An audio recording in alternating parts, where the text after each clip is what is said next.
Okay, Assalamualaikum warahmatullahi wabarakatuh dan salam sejahtera. So hari ini kita tunjuk sikit perasmian untuk Perodua Trust. Yang dulu kata Nexus apa semua, yang ni official harga, nama dia. Dan harga bermula 76,100 dan height spec dia ada dua spec saja. Yang ni X 76,100 dan height spec dia 81,000 untuk head spec.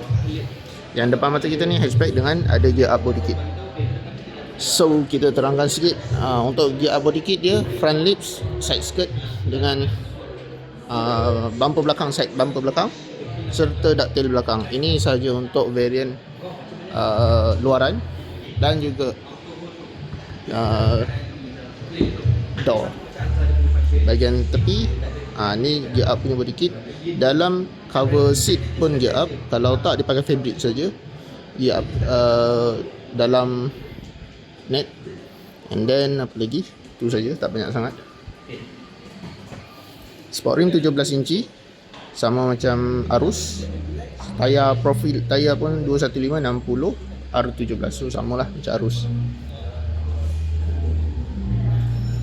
Ni high spec 360 camera dah ada untuk variant ni.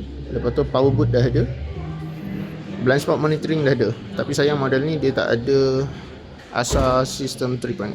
So dia tak ada lane assist, pre-crash, autonomous cruise control. Dia baru ada pre-crash saja. Just warning sajalah maybe. And then front parking sensor dah ada. Tapi lampu depan ni mahal. Yang ni 6 airbag dah ada, complete 6 airbag. Ada speaker semua. 6 lampu depan dia pakai projector lamp. Engine 2NR, tapi variant ni dikatakan lebih berkuasa daripada variant sebelumnya, daripada Alza ataupun Myvi, paling berkuasa lah. Dan grill depan dia smoke lah, smoke original grill. So dah tak perlu nak smoke-smokekan lagi grill chrome anda. Beli yang ni dah siap chrome, dah siap smoke. Lepas tu ni projector LED. Boleh nampak tak? Projector LED.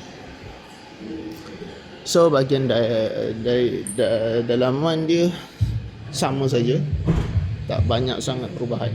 Itu saja yang boleh saya katakan.